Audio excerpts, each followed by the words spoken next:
So when given the opportunity to test one of KTM's 7 Enduro models, it can be a bit tricky, but for us, this year was simple. We've taken again one of KTM's 250 EXC TPIs after having the carb model in 18 and then the TPI model in 19 and then this all new bike for 20. We figured that getting a 250 TPI project bike in back-to-back years would be the perfect way to properly understand where the new generation 2020 bike had improved and by how much. On paper, the new 250 comes with sweeping changes to the chassis, suspension, bodywork, and a bunch of very significant refinements to its exhaust and mapping.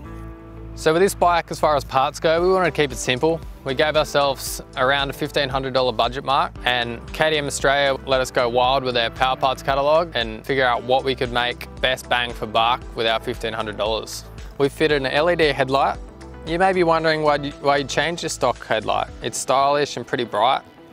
But we thought the same until we laid eyes on this new LED headlight from the KTM PowerParts catalogue. It's stealthy, smoked out black finish, looks awesome, but not only that, it's way brighter than the stocker, which is great for late, arvo and night rides. It's also much stronger. So I don't know if you've busted a headlight, but I've busted a couple where you get offline and go darting in the bush and come back and you've cracked your headlight, and then from then on, every time you wash your bike, you end up with water and shit inside your headlight.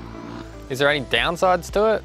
If you're a stickler for weight, it's slightly heavier, but you trade that off with the extra durability and it makes heaps of sense. Also, it takes away the high beam, low beam switch on your handlebars. So you keep the same switch, but it's just an off or on. So if you like running around without a headlight, make it look a bit more motocrossy, it's cool because you just have your headlight switch on the normal low beam, and then if you want it full ball where this thing's really bright, you just flick it on the high beam and your headlight comes on. So the next thing we fitted was a good quality set of hoops on the thing. The standard tyres, you either love them or you hate them. We ran them till they were pretty much bald, gave them a good run and they were okay, but we've opted for Dunlop's MX33.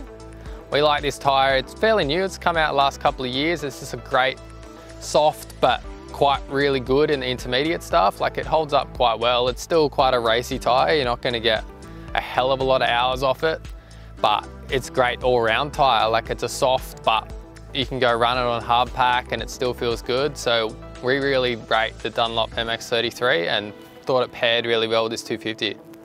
The next thing we fitted was a bash plate. Believe it or not, these bikes don't come with a bash plate now. As far as we know, it's a bit of a cost-saving thing, but we find it's a bit sketch running around the bush without a bash plate. We've run some aluminium ones in the past and some real heavy duty plastic ones, but this time we've just opted for the standard one. It's nice, it tucks in well, there's no random like overdue weight or low hanging weight, it just works well and it cops a beating. We've never damaged a frame or copped it too hard. We're not doing it crazy hard enduro. Like if you're doing hard enduro stuff, you might opt for something a bit stiffer and a bit more protection, but for us, doing what we do, running Transmoto events and just your weekend trail riding stuff, it's perfect. Another unconventional part that we decided to fit was an exhaust flange. So we'd seen these come out probably a year or two ago, and it was to do with a lot of people running big heavy bash plates with a lot of low slung weight swinging off their expansion chamber. The more extreme people want to go, they want to protect their expansion chamber, but in doing that, you're risking snapping the exhaust flange where the expansion chamber butts into the cylinder there. You run the risk of snapping that bit of metal around there, and then that's a whole cylinder, and that's an expensive issue right there. So KTM have brought out a little exhaust flange, which is just a billet alloy kind of clip that bolts on over that flange and just stiffens everything up there, a bit more added support there.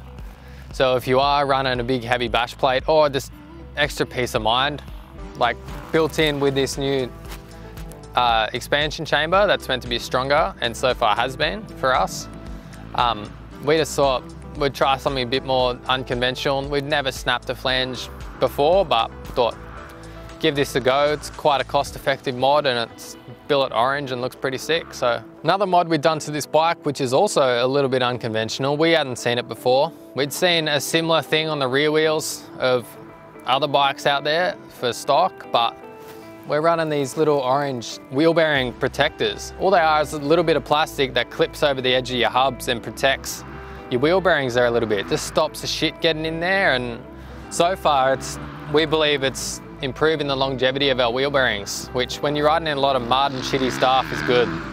Don't know if it's just us, but we reckon these TPIs run just a little bit hotter than the carb models. Mainly when you're getting up a real snotty hill and you're working the shit out of the thing and fanning the clutch. We found that fitting one of these Radiator fans just kept the bike a little bit cooler, and then when you're trying to get up those snotty hills, you're not flogging the hell out of the bike just to get up it. The fan kicks in, keeps the thing running a bit cooler. You don't have to sit there and let the thing cool down a little bit. It's more a peace of mind thing.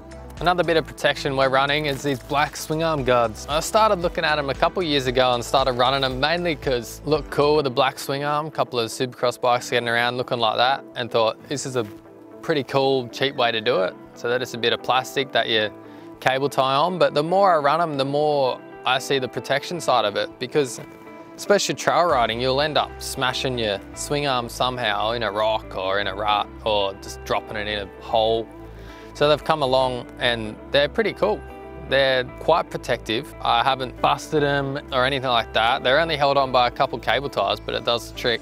One thing you've got to do and be careful of is just every ride or two, it depends how muddy it is. If it's real mudder, every ride, just snip your cable ties off, get in there with some soapy water and just scrub the shit out of your swing arm, because it does build up a bit of dirt in there, and if left in there, it'll probably stain your swing arm. So they look great. You put stickers on them, look cool, give you that factory look, but you just got to go to the extra effort of pulling them off and cleaning under them. So on this bike here, we're running the PDS Shock Sock. So it's just a neoprene kind of wetsuit material sock that just sits around the base of the PDS where the shock connects to the swing arm. You might see a few bikes getting around and the plastic mud flap down the bottom starts to eat away at the bottom of the shock there.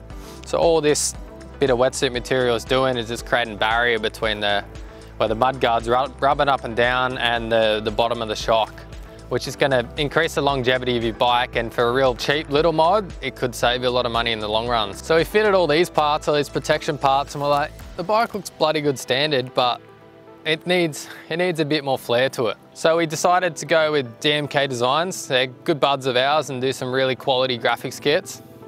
This time we've decided to go with a matte finish. We'd seen them on a few other bikes getting around and thought it was real cool. And I was a bit skeptical with it. I thought it might scuff up a bit more, like lose its shine like a gloss, but so far we're really happy with it. DMK do an awesome job.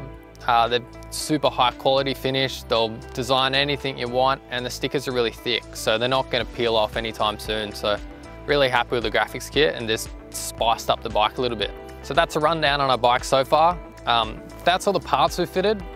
Stay tuned for some more details on how those parts affect the performance and updates on the suspension. The suspension's got a great package straight out of the box, but we think we can improve that even further. If you check out our written piece, it's got all the RRPs for each part we reference, plus a little bit more detail on how to fit them, the weight of each product, and more. So check out transmoto.com.au and we'll catch you soon.